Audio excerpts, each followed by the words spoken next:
दा दिनै जितु अखमाव जा सृष्टि जादों मुन्द' जनजातीय खालामनायनि बागै बे जोंनि थाखाय जोबोद मोनसे गिदिर दुखुनि गोनां बाथ्रा जादों।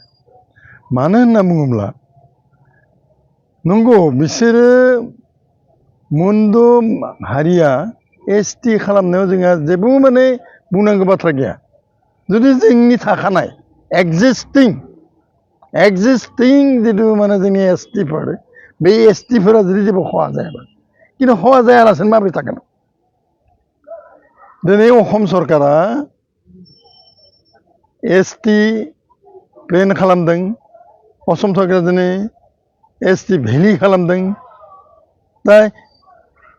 इन्डियान कनस्टिटिउसनाव एसटि भेलिबो गैया, जेबो गैया, मोनसेयानोल'सो बे एसटियानो जागोन। जोंनि बर'नि अनगायै बा जोंनि दा जितु थाखानाय जितु एसटि बे एसटिखौ जुदि संरैखा जुदि खालामनांगौब्ला बेवहाय एकदम डेफिनिट मोनसे माबाया थाखानांगोन, हरखानांगोन जे उमुक गोदानै जानाय एसटिफोरा उमुक बिफानखौ मोना, ओरैबायदियाव मोना, बेबायदिखौ हरखानांगोन आसाम सरकारा। किन्तु दाख्लै जितु माने प्रतिवेदन होबाय, मन्थ्रिया जितुनाखि प्रतिवेदन होबाय, बेयावथ' बिनि फारसे रायलायनायनिखौनो जादिया। बेखौ रायलायनायनि जितु बिथिं, बे रायलायनायनि बिथिंखौ लाबोगासिनो। दा जोंनि एबसुआ बुंबाय थादों, जोंनि ट्राइबेल कंग'आ बुंबाय थादों जे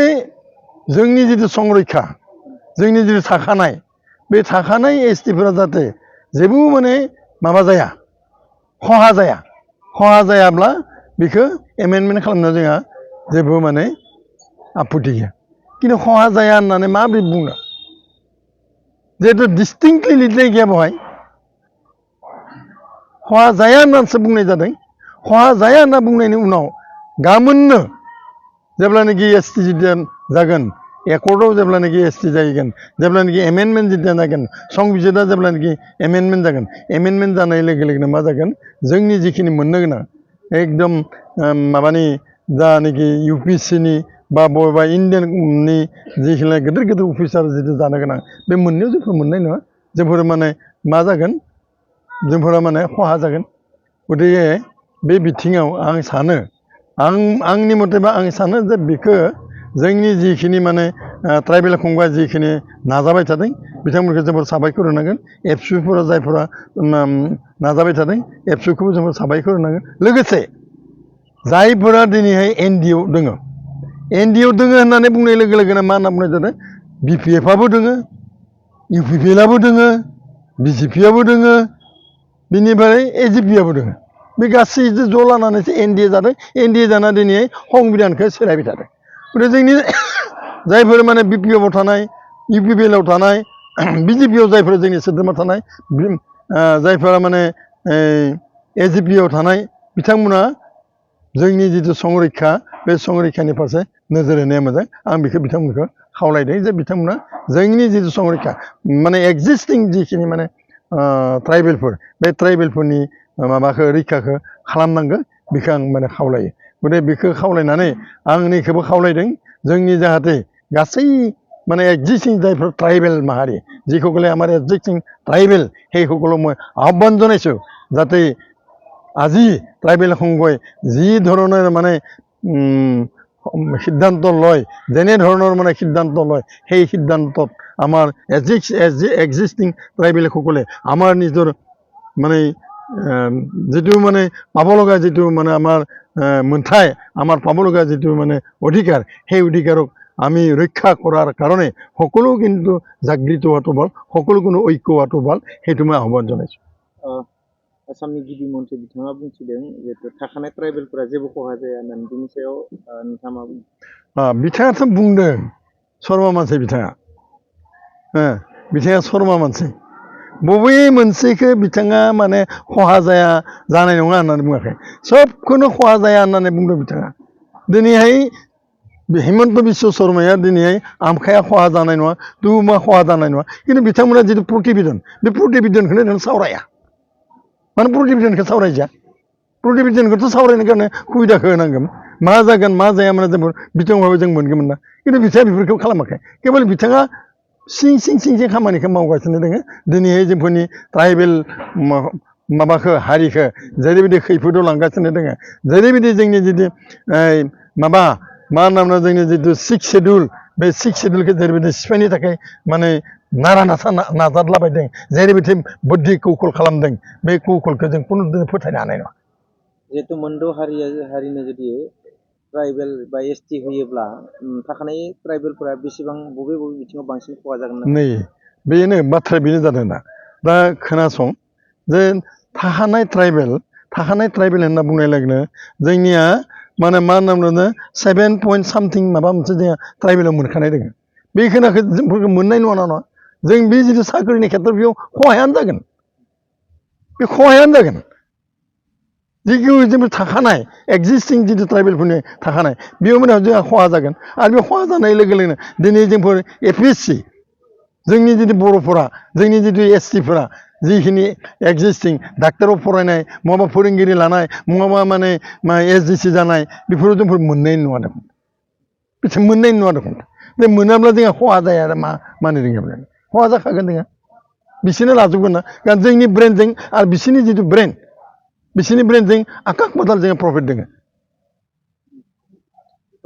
दायो जिहेतु बर'निनो बा ट्राइबेलफोरनिनो एसटिनिनो जिहेतु मन्त्रि दङ एमएलए दङ बा एमपि दङ बिथांमोना जिहेतु नैबे बेलायाव दासिमबो खुगा सिनायखौ नुनो मोनाखै बेनि सायाव मा बुंदों बेखौनो आं बुंदों दहायबो बुंदों जे जायफोरा एनडिएआव दोङो दिनैहाय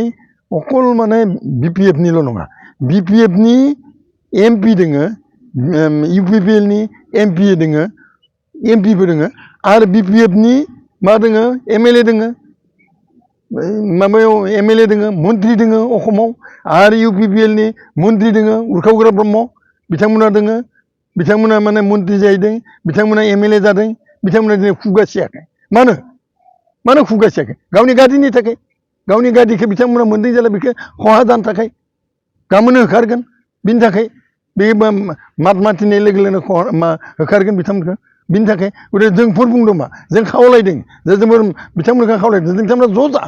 आरो बिनि सायाव माने सलुसनखौ लाना फै ट्राइबेल कंग'जों बारे माने सावरायनाय जादों एबसुजों बारे सावरायनाय जादों बे सावरायनायाव बिथांमोना खुगा फंसे मानो सुवाखै खुगाखौ सिना जों बिथांमोनखौ भट होबाय भट होनायनि उनाव बिथांमोना दिनै दल' लोमजानायफोर बायदि बेमार जानायफोर बायदि आंहा डायरिया जादों आंहा माने मा जादों जन्दिस जादों ओरै होननानै बिथांमोना मोनबो बुङालासेनो सिरि लोमजानाय फारि थाबाय थादों गथिखे आं बिथांमोनखौ खावलायदों जे बिथांमोना बुंथों बिथांमोना रायज्लायथों बिथांमोना जोङो ट्राइबेलखौ रैखा खालामथों जिहेतु दायो जिहेतु बिटिसिनि चिफ हाग्रामा महिलारि बिथांनि जिहेतु सरकारा फैनाय लोगो लोगो एनअसि हरनायखौ लानानै गोबां जिहेतु लाइमोनफोरा खुद्रिसारनायखौ बिथांमोना बुंदों फावथिना होननानै बा राजखान्थि खालामदों होनना बेनि सायाव मा बुंदों बेयावथ' आरो फावथिनायनि बाथ्रा गैया एक्सुवेलि जितु माने माबा समस्या बे समस्याखौ बिथाङा मिथिया नामा हाग्रामाया मिथिगौ मा जे जागोन ट्राइबेल दिनै एनअसि हरनाय लोगो लोगोनो जितु 6 शेड्युल बे 6 शेड्युलाव ट्राइबेलफोरा दिनैहाय माने माबा कच राजबंशिफोरा जिथुनाखि एसटि जागोन बे एसटि जानायफोरा गाबोननो दं मन्त्रि एमएलए जागोन बिथाङा मा खालामनो नागिरदों माने बिथाङा मा खालामनो नागिरदों बिथाङा बुजिगौ खिन्थु बुजिनानैबो दिनैहाय बुजिनि भावाव दङ गथिखे आं खावलायदों दै हाग्रामा बिथांखौ खावलायदों जोंफोरथ' बिथांमोना लिडार जिहेतु जायहा माने लिडार जों बिथांमोनखौ मानिनांगोन थेवबो जों खावलायदों आरो खावलायनायनि जाहोना जाबाय मा जाहाथे जोंफोर एसटि हिसाबै जोंफोर थांनानै थानो हायो एसटि हिसाबै जों जेबो जाहाथे खहा जाया बिथाङा खिन्थु बुंनायखौ आं जोबोर खोनाबाय थादों जे जोंहा एसटिफ्रा एक्जिस्टिंफ्रा जेबो जाया होननानै जेबो जाया माने बिथाङा मानो बुङाखै बिथाङा मानो बुङाखै बबे दफानि थाखाय बबे दफायाव माने माबा खालामदों बिथांमोना मानो रायज्लायनो होआखै बिथांमोननि एमएलएफोरखौ मानो माने रायज्लायनो मानो होआखै माबायाव एसेम्ब्लियाव मानो पुटआप खालामनो होआखै रायजोनो प्रकाश खालामना होना होमबानोथ' जोब्बाय खिन्थु बेखौथ' बिथांमोना खालामाखैना एनअसि हरनायनि बेलायाव मा बुङो एनअसि बेथ' माने बेखौ दिनैसोल' नङा ना 16 सनावनो बिथांमोना सिगांनो हरदों बे बुस्थुआ सिगांनो हरदों কিন্তু हरनानै दिनैसिमाव आंखौ दिनै जिहेतु एनअसि हरखाबाय बिथांमोना एनअसिखौ जोंफोर आसलते बिथांमोना जुदि माने जोंना बे मा होनो राभा मा होनना बुङो बे माबानि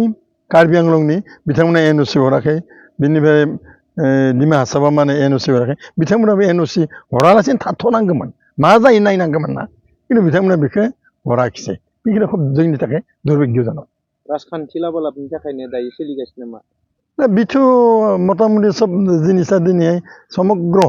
बे माने एजिपियानो जा बे दिनै माने बिपिएफआनो जा बे एजिपियानो जा इउपिपिएलआनो जा बिजेपियानो जा सब राजनैतिक दा आजिखालि सब राजखान्थिनि मुलाम्फानि थाखायनो गोजावना दोङोब्रा गोजावनानै दोङो राजखान्थिनि अकल राजखान्थिनि मानि थाखायसो माने गोजावलाबाय थादों जों मा बुंनो दा बुंबाथ' दायानो जागोन नङा होमबा सरकारा जिहेतु ट्राइबेल हारिखौ फोजोबस्रांनायनि जिहेतु लामा बेनो आरो आसामनि जिथु ट्राइबेल जोंनि बर' जिथु एक्जिस्टिं जिथु थानाय राभा बेफोरखौ बर'फोरखौ सिगांनि जिथु थानाय मोन 17 जिथु थानाय बे खिनाखौ माने सेफायनो थाखाय बे खिनाखौ गादबनो थाखाय राहा लाबाय थादों दा उपाय गैया बिनि थाखाय खिन्थु बिग्रायनांगोन बेनो आरो खौरां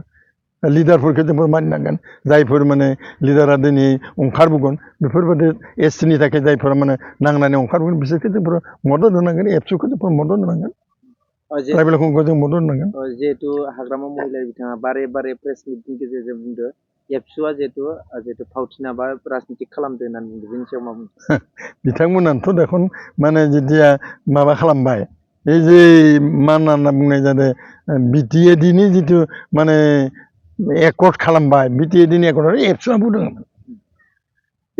दङमोन बे एबसुआ दोङो हाग्रामाया दोङो बे समाव माने मोनसे पिस कमिटि मोनसे दानाय जादोंमोन ना बेबो दोङो बिथांमोनानो सिगांनो मावबोबाय दिनै आरो बिथांमोना दिनै एबसुखौ रायबा